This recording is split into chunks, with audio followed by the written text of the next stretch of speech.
देखिए ये वीडियो जो है केवल उनके लिए है जिनको कि अभी आईएएस के परीक्षा की प्रणाली जो होती है उसके बारे में कुछ पता ही नहीं है, या मतलब जिन्होंने केवल बस वैसे नाम सुन रखा है कि आईएएस बनना है, आईपीएस बनना है, आईएफएस बनना है, बस केवल बनना है। ना पता उनको कि पेपर में कैसे होता है, परीक्षा कैसे होती है, क्या पैटर्न है, क्या है, ये सब बारे में कुछ पता ही नहीं है। तो उनके लिए है कि 10 मिनट 15 मिनट में एक सिंपल सा ओवरव्यू, जैसे होता है ना घर की तरह, या कोई दोस्त समझा दे, या कोई रिलेशन समझा दे, या मैं ऐसे कोई समझा दे तो 10 मिनट में समझ में आ जाए, तो उस टाइप का ही ये बहुत डिटेल में, बहुत डीप में नहीं है कि एक सिस्टमेटिक वे में आपको एक दिन पढ़ाया जाए, है ना। ये कोई जनरल इन्फॉर्मेशन के लिए है, तो बहुत ज़्यादा इसको उस तरह मतलब बस समझिए सिंपल सा कैसे तैयारी होती है यूपीएससी की। देखिए होता क्या है कि सिविल सर्विसेज एग्ज़ाम होता है जो कि लोक सेवक बनते हैं या सिविल सर्वेंट बनते हैं, ठीक है, जो आपके आईएएस आईपीएस ये सब बनते हैं। पहली चीज़ तो ये ध्यान रखिए, कराता कौन है एग्जाम? यूपीएससी कराता है। यूपीएससी एक संवैधानिक संस्था है जो कि ये सब परीक्षाएं कराता है। तो इससे होता क्या है, इससे व्यक्ति क्या बनता है? आईएएस बनता है, आईपीएस बनता, आईएफएस बनता, और भी सर्विसेज होती हैं उसमें जो सिलेक्शन होता है, ठीक है। इतनी बात क्लियर होनी चाहिए। अब बात कर लेते हैं कि पैटर्न क्या है, एग्ज़ाम का पैटर्न क्या है, इसके बाद थोड़ा देखिए एग्ज़ाम का पैटर्न इसमें क्या है, 3 चरण होते हैं। तो पहला चरण कौन सा होता है? पहला चरण होता है प्रीलिम्स का। मतलब आप तैयारी करेंगे, तैयारी करिए जितना भी मन कर तैयारी करिए, कक्षा 10 तैयारी करिए, चाहे आप बचपन से तैयारी करिए, चाहे आप जो है ग्रेजुएशन तैयारी करिए, जहाँ से भी आप मन करे आप तैयारी करिए। तैयारी करेंगे तो आपको फॉर्म भरना पड़ेगा, और फॉर्म भरने के बाद क्या करना पड़ेगा? आपको ये एग्ज़ाम देना पड़ेगा प्रीलिम्स का। एज है, एज लिमिट होती है तभी फॉर्म भरेंगे, ऐसा नहीं कि फॉर्म भरने के बाद जाएंगे एज लिमिट चेक करने, नहीं। जब आप फॉर्म भरते हैं तब उसी समय ये सब चीज़ें पता होती है। तो आपका जो है कौन सा ये एग्जाम होगा? सबसे पहला प्रीलिम्स का। प्रीलिम्स में क्या होता है? प्रीलिम्स देखिए, एक होता है जीएस का पेपर, एक होता है सीसैट का पेपर। दोनों का नंबर होते हैं कितना? 200। 200 जीएस का भी होता है, 200 सीसैट का होता है। बस अंतर क्या होता है, ये जीएस में 100 क्वेश्चन होते हैं केवल, और सीसैट में 80 क्वेश्चन होते हैं। बस अंतर इतना ही है। सीसैट में केवल पास करना होता है, सिविल सर्विसेज एप्टीट्यूड टेस्ट है। मतलब सीसैट में अगर आप 33% लाना होता है, ठीक है, इतना ही लाना होता है। तो आप अगर पास हो जाते हैं इसमें, तो इसका मतलब आप जो है यूपीएससी के लायक हैं, मतलब सिविल सर्विस के लायक हैं, और इसी कारण जो है ये सीसैट का परीक्षा होता है। हालांकि इसे सिलेबस क्या है, तैयारी कैसे करना है, ये सब बहुत डिटेल में होता है। ये सब एक दिन में 10 मिनट हम आपको नहीं समझा सकते हैं, इसके लिए प्रॉपर टाइम लगता है, ठीक है। तो ये रहा आपका प्रीलिम्स का। अब प्रीलिम्स की परीक्षा समझ लीजिए आप पास करते हैं, अगर आपको लगता है कि हाँ आप मेहनत कर लिए, परीक्षा दे लिए, आपका रिजल्ट आया और आपका सिलेक्शन होता है, तो फिर क्या होगा? फिर आता है ये मेंस। देखिए इतना लंबा लाइन लिखा मैंने, मेंस का परीक्षा होगा फिर। मतलब आप जो है सीसैट यहाँ प्रीलिम्स क्वालिफाई कर दूसरे स्टेज पे आते हैं मेंस पे। मेंस में क्या होगा? मेंस में सबसे पहले आपको क्वालिफाइंग पेपर का एग्जाम देना होता है। जैसे मान लीजिए कि एक लैंग्वेज होता है, मतलब कि आपका रीजनल, जैसे कि आपका हिंदी हो गया, एक ले लीजिए, और एक होता है इंग्लिश, ठीक है। इन दोनों में आपको पास करना, ये दोनों कितने कितने नंबर के होते हैं? ये 300 नंबर के होते हैं, ठीक है। इनसे जब आप इन दोनों पास होंगे तब बाकी आपके कॉपी चेक होंगे, न चेक भी नहीं होंगी। ये भी ध्यान रखिए, ऐसा नहीं कि आप जो है मेन से लिख रहे हैं तो पूरा पेपर लिखेंगे, नहीं नहीं। सबसे पहले लिखने तो लिख ही देंगे, पेपर लिखने को जाने, लेकिन कॉपियाँ तभी चेक होंगी जब आप ये लैंग्वेज के पेपर है, जब इसमें आप क्वालिफाइंग करते हैं तब, ठीक है। मतलब कि इसमें भी जो है आपको ध्यान रखना होता है कि क्लियर करना है, 25% नंबर आने चाहिए। अब आप शुरू करते हैं क्या? जीएस का पेपर। ये देखो, एक होता है, एक देखिए आप निबंध का पेपर है, ये निबंध लिखा गया है, ये होता है 250 नंबर। मतलब ये निबंध का और ये जीएस की ये जो है ये और ये दोनों ऑप्शनल, ये सब क्या होते हैं?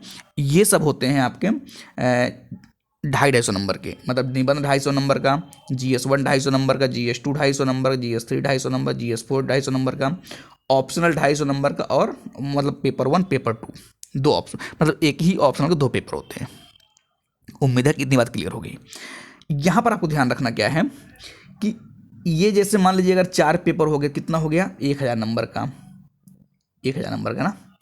और यहीं पर निबंध है 250 नंबर का, और ये भी देखिए 500 नंबर का, ये दोनों मिलाकर हो जाएंगे 500, कितना हो गया? ये हो गया 1500 नंबर का। अब यहीं पर 250 नंबर का निबंध है आपका। अब निबंध भी यहीं जोड़ दी, क्या आ जाएगा? 50। ये पूरा पूरा आपको जो है नंबर जुड़ेंगे जब आपका रैंक बनेगी। जैसे होता है ना टॉपर बनते हैं, रैंक आता है, तो ये रैंक जुड़ता, ये नंबर जुड़ता है रैंक बनाते समय। इतनी बात क्लियर है। अगर आप इस स्टेज से निकल लेते हैं तब, क्योंकि ये नाम ही इसका रखा गया है मेंस। मेंस का मतलब कि मेंस का लायक आपको दिख भी रहा होगा कि पूरे पूरे, अगर आप डिफ़िकल्टी लेवल देखना चाहें तो थोड़ा सा हम आपको दिखा भी देते हैं कि ये जो ऑप्शनल होता है ना, ये वेरी करता है, सबके ऑप्शनल अलग अलग होते हैं, पहली चीज़। दूसरी चीज़ क्या है कि देखिए कितने पेपर हुए, 1 2 3 4 5 6 7 8 9। लग रहा है ना मेंस टाइप का कि हाँ बड़ा सा को पेपर। चलिए अब आप मान लीजिए कि आपने ये सफ़र तय कर लिया मेंस का। अब आप पहुंचते हैं कहाँ पर, ये पर्सनालिटी टेस्ट में, जिसको क्या बोलते हैं आप, इंटरव्यू बोलते हैं। ठीक है, ये इंटरव्यू कितने नंबर का होता है, ये होता है 275 नंबर का, 275 नंबर का ये आपका इंटरव्यू टेस्ट होता है। अब आप यहाँ से जब फाइनली निकल लेते हैं, मतलब यहाँ से पास हुए, फिर यहाँ से पास हुए, फिर यहाँ से, अब आप जब यहाँ से निकलते हैं तब आपको रैंक मिलती है, और उस रैंक के हिसाब से, रैंक के हिसाब से आपको पोस्ट मिलती है, ना कि मांगने से।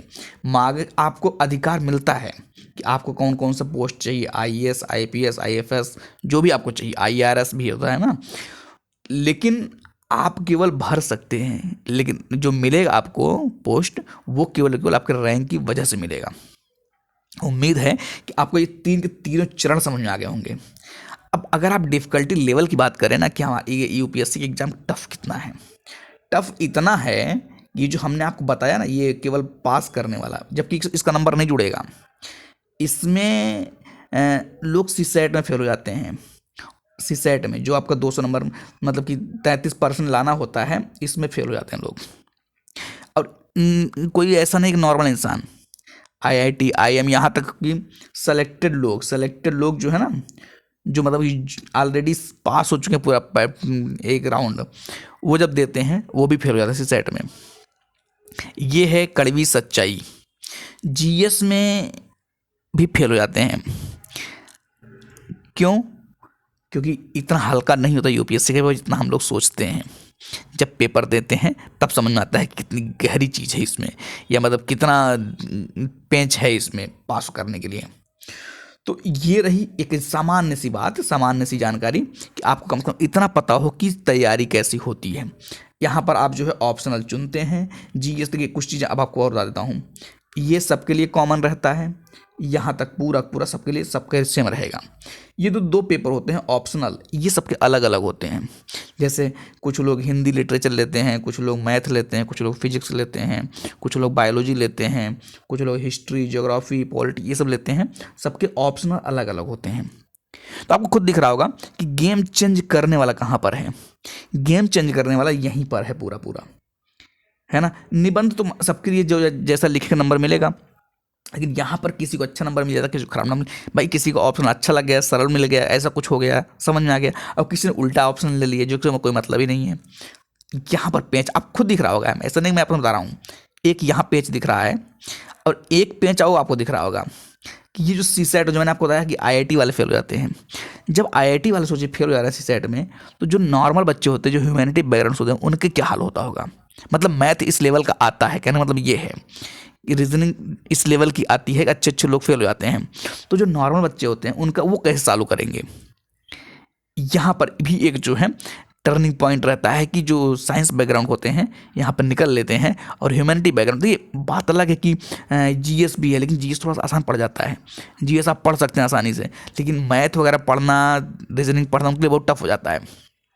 ये बात ये क्लियर। एक पेज आपको देखिए यहाँ पर और दिख रहा होगा जो रैंक बनाने में काम आता है। ये तो चलिए ठीक है, प्रीलिम्स को क्वालिफाइंग है, रैंक बनाने के लिए कहाँ पर काम आता है। एक दिन ये इंटरव्यू वाला सेशन जो है, ये किस्मत की बात है कि आपके सामने कैसा क्वेश्चन पूछ दिया गया, और किस्मत की बात है कि आपने किस क्वेश्चन का कैसा आंसर दे दिया। ऐसा नहीं है कि वहाँ पर जाकर के आप स्ट्रेटजी लगाते हैं, पढ़ जाते हैं। पढ़ता सिंपल तो हर कोई पढ़ता है, लेकिन फिर भी आप भी ये चीज़ मान रहे होंगे कि यहाँ पर कैसा क्या पूछ लिया जाए, कुछ पता नहीं है। और जो कुछ पता नहीं होता है तो वहाँ पर थोड़ी समस्याएं आती है।